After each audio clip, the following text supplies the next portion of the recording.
Hey, hi, hello. Welcome to Diana Emerson. Today, we're listening to Quite a Spectacle.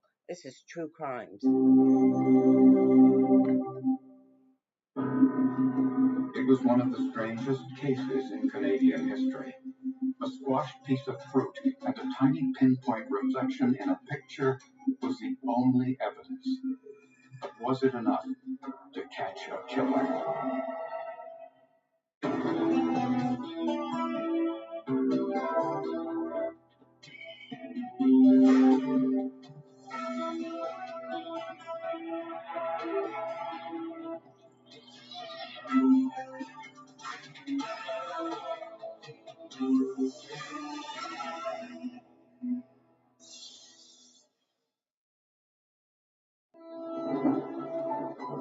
On June 19, 1989, there was a thunderstorm in Collingwood, Ontario. But the rain didn't stop 33-year-old Debbie Timlock from venturing out that night. She was a pretty vivacious woman that loved to ski, and I had a sailboat in the harbor. She liked to sail, and she liked people. Debbie, a single mother, left her 6-year-old daughter Lacey at her parents' home for the night. Debbie and a few of her friends went to a local restaurant where they visited with each other, and it was later in the evening when Debbie and her friends said goodbye to each other in the parking lot. Her friend said Debbie left alone and presumably went straight home. At 3:25 in the morning, however, she phoned police to report she had been attacked. She indicated she had been assaulted. I don't believe she was in total understanding of what had occurred. She was struggling to stay conscious. But by the time police arrived, it was too late. When I entered through the door of the apartment, I could see that there was an unclothed female body laying on her back next to the couch. Beside her left arm, which was outstretched, was the handset of a telephone. There was a great deal of blood on the floor. It was like something like this couldn't happen. It's a small town, and why? Investigators followed the trail of blood through the hallway and found a pair of metal frame eyeglasses and a woman's shoe, both covered in blood. Upon entering Debbie Timlock's bedroom, we noticed blood on the waterbed, blood on different articles of clothing and sheets, as well as a comforter that were either on the bed or on the floor. There was also blood stains and some blood spatter on a headboard of the bed. Investigators also found evidence of activity in the kitchen. The kitchen was disheveled. It appeared the entry was through the kitchen window, which was a ground level apartment. There had been some disturbing of dishes and that type of thing that had been in the kitchen sink. Outside the kitchen window was an area partially hidden behind some greenery. On the ground, investigators noticed a tomato. Debbie Timlock had a tomato on her windowsill ripening, and the tomato had likely been dragged out onto the ground when the suspect had pulled the blinds out of the window. When we noticed the tomato, it was quite obvious that there was a partial footwear impression on the tomato itself. They photographed the tomato, then put it in Debbie's refrigerator to preserve it. Police found no foreign fingerprints in the apartment, and there were no valuables missing. So investigators had to ask, who would have wanted Debbie dead? That question produced a few troubling answers. At Debbie Timlock's autopsy, the medical examiner found she had been sexually assaulted and stabbed to death. She died of a stab wound to the heart. He also found that there was a stab wound to the back which penetrated her spinal cord. The pathologist concluded that Debbie was paralyzed from the waist down when she crawled to the telephone to call police. I believe when Debbie is told by the ambulance, help is responds, thank you, and I believe at that point she died.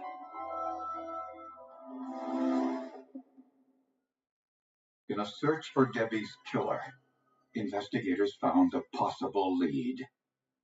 4 years earlier, Debbie lived with a man named Ron Osborne, who had been involved in a drug smuggling ring.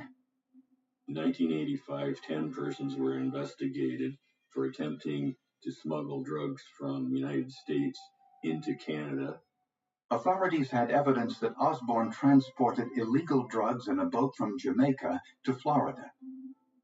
At Osborne's trial, Debbie reluctantly testified against him. Debbie testified that Ron Osborne had told her that he had been on a boat for a 2-month period. This boat is the one that was subsequently found to have storage compartments where the drugs had been stored. Osborne was in prison at the time of Debbie's murder, but investigators checked to see whether any of the other defendants might have killed her. Transcripts of the drug smuggling case were reviewed along with interviews of the investigating officers to determine where all the players actually were and how the entire investigation unfolded. Detectives concluded there was no connection to Debbie's murder. To us, it made no sense that a small player like Debbie Timlock would be murdered in this drug investigation because she really had very little to do with it. As a matter of routine, police also interviewed Debbie's ex-husband. The couple had been divorced for 4 years and shared custody of 6-year-old Lacey. He was a good guy, and it just happens that they don't, some people just don't get along together. It was an amiable divorce. Both parties had got on with their lives and gone in different directions, and the ex-husband of Debbie was alibied up. He wasn't home that night. So investigators focused on the evidence left at the scene, the pair of eyeglasses and the tomato with the foot impression. We knew right away that we had a pattern in the tomato, and we knew right away that it was a herringbone pattern. When the film was developed and analyzed, the flesh in the photo created distinct shadows. We could see that along with the herringbone pattern was a second pattern, or more detail than we had first been able to see, which was an S shape that came through the herringbone pattern. Next, investigators analyzed the eyeglasses. They found Debbie's blood on the glasses, which told a story. Both of the arms were folded, which to us, we believe had fallen out of someone's pocket. Debbie had dragged herself to the phone from the bedroom and had actually dragged herself over those glasses. Since Debbie didn't wear glasses, investigators assumed they belonged to the killer. The pair was inexpensive, and the lenses didn't fit properly in the frame. The lens itself didn't exactly match the contour of the metal piece at the top, so creating a sort of a gap in the appearance of the lenses. It was clear they'd been worn for some time, and there was a size discrepancy between the two lenses. It was as if a portion of the lens had been ground off so that they just weren't the same shape, which is highly unusual. Then, investigators got an important lead. They learned that Debbie's former next-door neighbor was 23-year-old James Brown, a one-time Olympic hopeful. Brown had had some success in the sport of wrestling and had actually been to Japan, where he'd hoped to further that and maybe have a shot at an Olympic spot on the team. Debbie told friends that Brown had made advances towards her. He did have a criminal record. He had been convicted of a number of offenses in the past, mainly for assaults, thefts, and break-and-enters. That is why Brown came on the radar screen quite rapidly. He had done some time in jail, but never more than 3 months. When questioned, Brown denied any involvement in Debbie's murder and said he was out of town on the night of the crime. He indicated that he had been at a hotel where he was assaulted by persons unknown, and as a result of that, he went to the ground and he woke up on the side of the road several miles away. Brown had scratches on his face, which he said came from the assault. Given his size, detectives were skeptical of his story. He was a man, some 6'3" in height, large structure, about 350 some pounds, wide shoulders, extremely wide fists. And detectives noticed something else. In his mugshots from a previous arrest, Brown was wearing glasses. The prime suspect in Debbie Timlock's murder was her former next-door neighbor, a convicted criminal, Jim Brown. During questioning, he wasn't wearing glasses, although he admitted owning a pair for reading, but claimed he lost them. This gave detectives an opportunity to tie Brown to the glasses found at the murder site. They removed Debbie's blood from the glasses and had an officer pose as a nurse and offer them to Brown. Let us know if it's yours or not, or what we do. No, they're not. Jim smelled a rat. He looked at the glasses and said they were not his. It doesn't mean they're not his. It just means that we haven't got that connectivity yet. Police searched Brown's apartment and his car. We found a pair of blue canvas running shoes on the floor of the rear right passenger side of the vehicle. We believe they were manufactured in Czechoslovakia and were actually purchased by the Ontario government and were provided to inmates in the provincial system who were doing time. They also appeared to have the same distinctive tread pattern as the print on the tomato outside Debbie's window.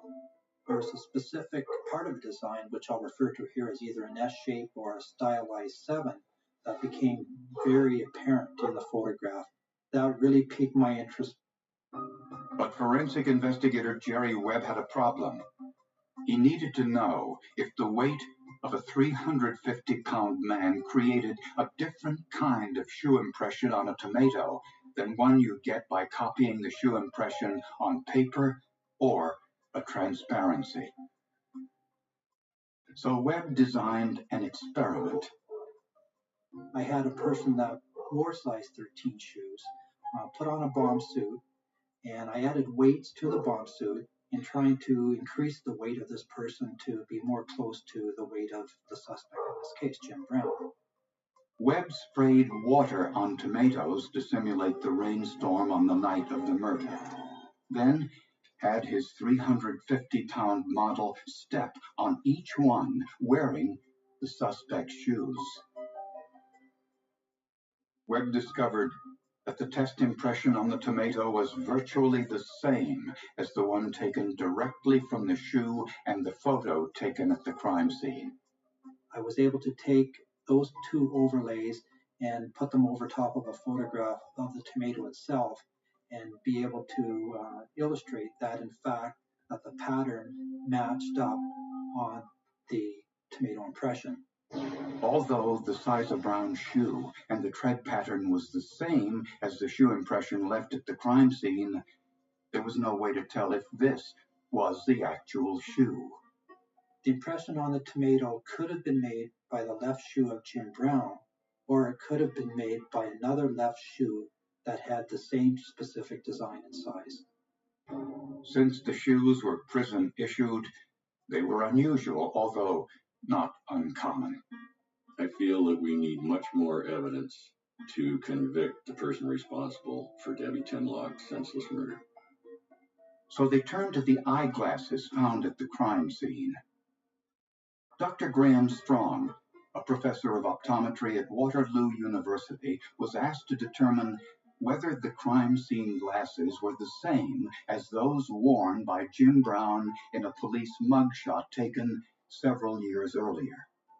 The problem that we had with the mugshots is that they really weren't a frontal mugshot. He was angled relative to the plane of the film. To solve the problem, Dr. Strong mounted the glasses on a styrofoam head and tried to approximate the angle in the mugshots. We didn't get it quite right. It was compelling, but it didn't rise to a level that was significant in our mind. Then, Dr. Strong enlarged the mugshot photographs and noticed something important. Tiny white dots, reflections from the photographer's flash in Brown's corneas. You actually use the reflection from the front surface of the eye to make a very standard measurement when you make a pair of glasses, namely the distance between the two eyes, so that what you do is you measure the difference between the reflection from the right eye to the left eye, and that's the interpupillary distance. From medical records, Dr. Strong knew that the distance between Brown's pupils was 72 millimeters. So now he had a scale by which he could measure the exact size of the frames and the lenses for comparison to the glasses from the crime scene. We're getting 20-odd identical measurements and observations related to the glasses. So there's a bit of a eureka moment when that happens. Bottom line was the glasses in evidence belonged to the accused, and in fact were the ones that were worn in both of the mugshots that we analyzed. We believe we have Brown's glasses covered with blood in Debbie's apartment. But if that were true, why were the frames in the mugshots gold and the frames analyzed by the expert brown? After thousands of hours of police and forensic investigation, prosecutors now knew what happened in Debbie Timlock's apartment on the night she was murdered. It was a very warm night, and the evidence shows that when Debbie returned from an evening with friends, she opened the kitchen window to help cool her apartment. Then she went to sleep.